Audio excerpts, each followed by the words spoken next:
다윗이 라마의 나요에서 빠져나와 집으로 돌아온 다음에 요나단에게 따져 물었다. 내가 무슨 못할 일을 하였느냐? 내가 무슨 몹쓸 일이라도 하였느냐? 내가 자네 아버님께 무슨 잘못을 저질렀기에 아버님이 이토록 나의 목숨을 노리시느냐? 요나단이 그에게 대답하였다. 자네를 죽이시다니 결코 그런 일은 없을 것세. 내가 분명히 말하지만 우리 아버지는 큰 일이든지 작은 일이든지 나에게 알리지 않고서는 하지를 않으시네. 그런데 우리 아버지가 이 일들이라고 해서 나에게 숨기실 까닭이 무엇이겠는가? 그럴 리가 없네. 그러나 다윗은 맹세까지 하면서 말하였다. 자네가 나를 지극히 아낀다는 것은 자네 아버님도 잘 알고 계시지 않은가.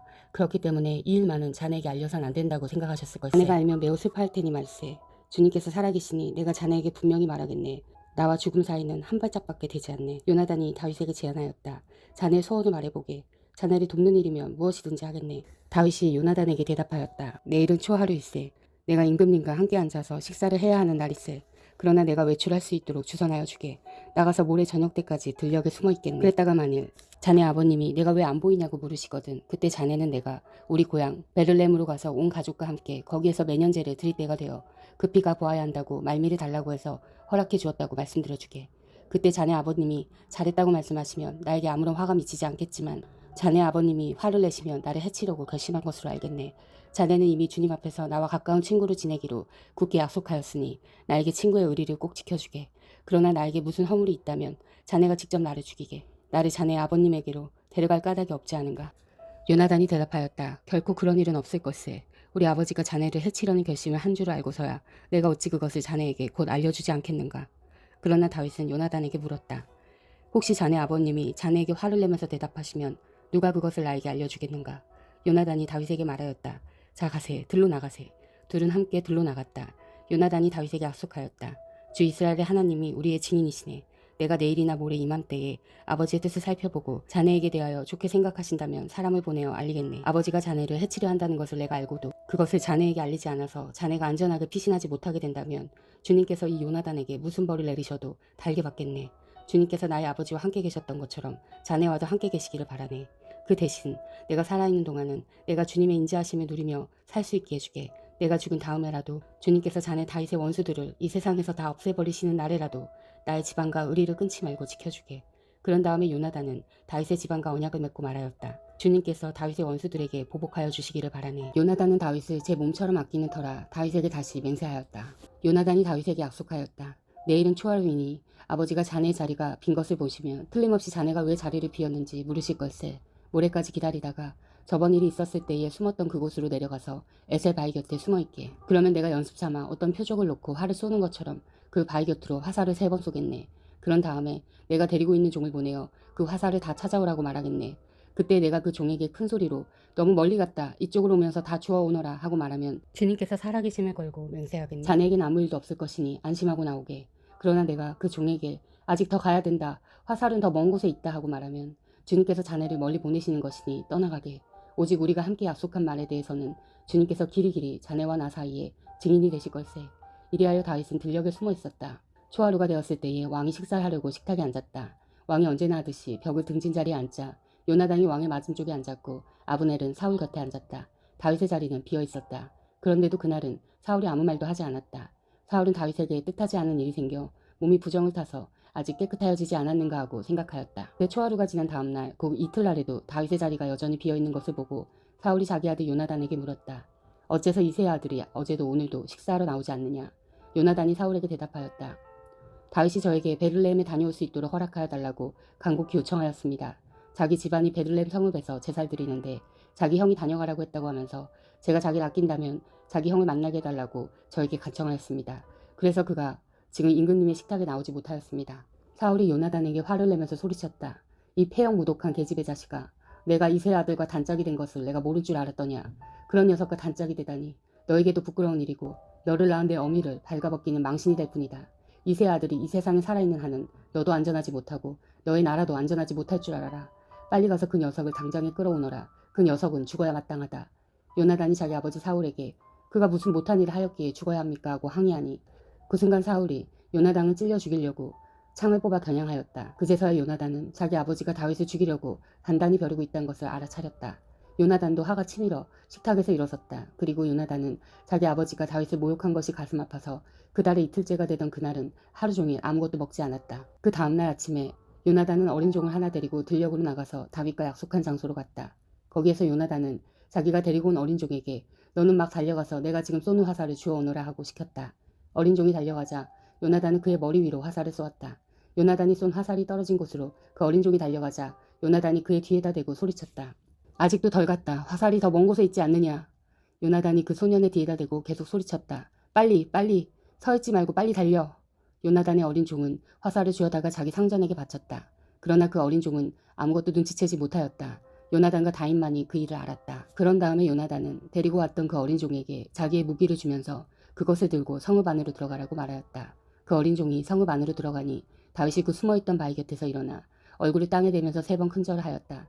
그리고 그들을 서로 끌어안고 함께 울었는데 다윗은 더 서럽게 울었다. 그러자 요나단이 다윗에게 말하였다. 잘 가게. 우리가 서로 주님의 이름을 걸고 맹세한 것은 잊지 않도록 하세. 주님께서 나와 자네 사이에서 뿐만 아니라 나의 자손과 자네의 자손 사이에서도 길이길이 그 증인이 되실 걸세. 다윗은 일어나 길을 떠났고 요나단은 성 안으로 들어갔다. 다윗은 노브로 가서 제사장 아히멜렉에게 이르렀다. 아히멜렉이 떨면서 나와서 다윗을 맞으며 물었다. 동행자도 없이 어떻게 혼자 오셨습니까? 다윗이 제사장 아히멜렉에게 대답하였다. 나는 임금님의 명령을 띠고 길을 떠났습니다. 임금님이 나에게 임무를 맡기면서 부탁하시기를 나에게 맡기신 임무를 어느 누구에게도 알리지 말라고 하셨습니다.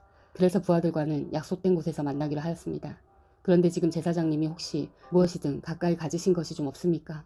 빵 5덩이가 있으면 저에게 주십시오. 그렇게 안 되면 있는 대로라도 주십시오. 그러자 제사장이 다윗에게 말하였다.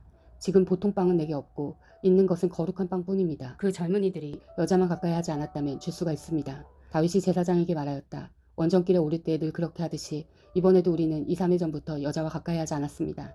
비록 이번 출정이 보통의 사명을 띤 길이기는 하지만 제가 출정할 때에 이미 부하들의 몸은 정결했습니다. 그러니 오늘쯤은 그들의 몸이 얼마나 더 정결하겠습니까? 제사장은 그에게 거룩한 빵을 주었다. 주님 앞에 차려놓은 빵 말고는 다른 빵이 달리 더 없었기 때문이다. 그 빵은 새로 만든 뜨거운 빵을 차려놓으면서 주님 앞에서 물려낸 것이었다. 그런데 바로 그날 사울의 신하 가운데 한 사람이 그곳에 있었는데 그는 주님 앞에서 하여야 할 일이 있어서 거기에 머물러 있었다. 그의 이름은 도액인데 에돔 사람으로서 사울의 목자 가운데서 우두머리였다. 다윗이 아히멜렉에게 또 한 가지를 물었다. 제사장님은 지금 혹시 창이나 칼을 가지고 계신 것이 없습니까? 저는 임금님의 명령이 너무도 급하여서 나의 칼이나 무기를 가져오지 못했습니다. 제사장이 대답하였다. 그대가 엘라 골짜기에서 쳐 죽인 블레셋 사람 골리앗의 칼을 보자기에 싸서 여기 에봇 뒤에 두었습니다. 여기에 이것 말고는 다른 칼이 없으니 이 칼을 가지고 싶으면 가지십시오. 다윗이 말하였다. 그만한 것이 어디에 또 있겠습니까? 그것을 나에게 주십시오. 다윗이 거기를 떠나 그날로 사울에게서 도망하여 가드왕 아기스에게로 갔다.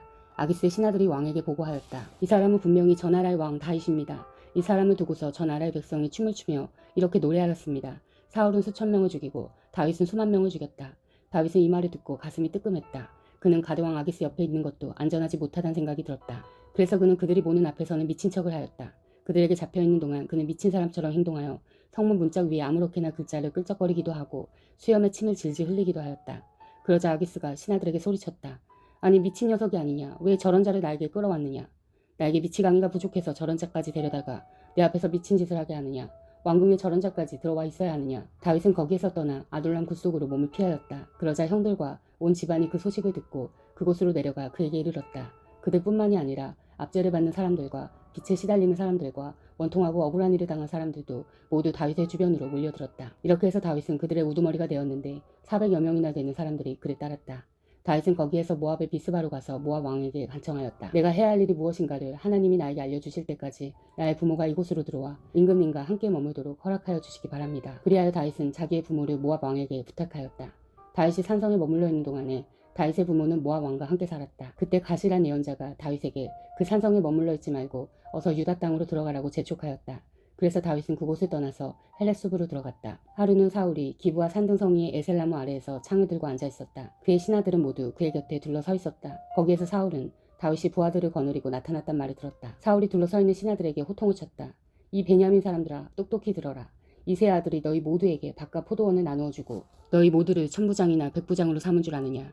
그래서 너희가 모두 나를 뒤엎으려고 음모를 꾸몄더냐. 내 아들이 이세 아들과 맹약하였을 때에도 그것을 나에게 기뜸해준 자가 하나도 없었다. 또 내 아들이 오늘 나의 신 하나를 부추겨서 나를 죽이려고 매복시켰는데도 너희들 가운데는 나를 염려하여 그것을 나에게 미리 기뜸해준 자가 하나도 없었다. 바로 그때 사울의 신하들 가운데 끼어있던 에돔 사람 도액이 나서서 보고하였다. 제가 이세의 아들을 보았습니다. 그가 노브로 와서 아이두베 아들 아히멜렉과 만날 때였습니다. 그때 아히멜렉이 다윗이 해야 할 일을 주님께 여쭤보고 나서 그에게 먹을 것도 주고 블레셋 사람 골리앗의 칼도 주었습니다.